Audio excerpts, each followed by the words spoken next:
നാസയുടെ ചാന്ദ്രദൗത്യം ആർടെമിസ് 2 വീണ്ടും പ്രതിസന്ധിയിലാണ്.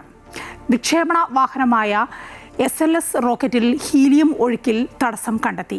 മാർച്ചിൽ വിക്ഷേപണം ഉണ്ടാവില്ല. പിഴവുകൾ പൂർണ്ണമായും പരിഹരിച്ച ശേഷമാവും ദൗത്യമെന്നാണ് നാസ അറിയിക്കുന്നത്.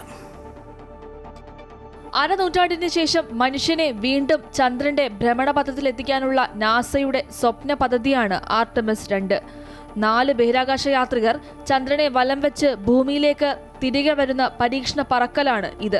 ബഹിരാകാശ യാത്രികരുമായുള്ള യാത്രയ്ക്ക് റോക്കറ്റും അനുബന്ധ സംവിധാനങ്ങളും തയ്യാറാണോ എന്ന് ഉറപ്പുവരുത്തുന്നതാണ് വെറ്റ് ഡ്രസ് റിഹേഴ്സൽ എന്നറിയപ്പെടുന്ന പരിശോധന.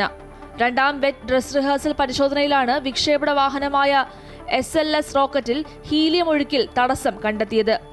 ഇന്റഗ്രിറ്റി എന്ന് പേരിട്ടിരിക്കുന്ന ഓറിയോൺ ക്യാപ്സ്യൂളിലാണ് യാത്രികർ സഞ്ചരിക്കുക. ഓറിയോൺ പേടകത്തെ ചന്ദ്രനിലേക്ക് എത്തിക്കുന്നതിൽ ഈ ഘട്ടം നിർണായകമാണ്. സാങ്കേതിക പിഴവ് പരിഹരിക്കുന്നതിന്റെ ഭാഗമായി കെനഡി സ്പേസ് സെന്ററിലെ ലോഞ്ച് പാഡിൽ നിന്നും റോക്കറ്റിനെ മാറ്റി അസംബ്ലി യൂണിറ്റിലേക്ക് കൊണ്ടുപോകും.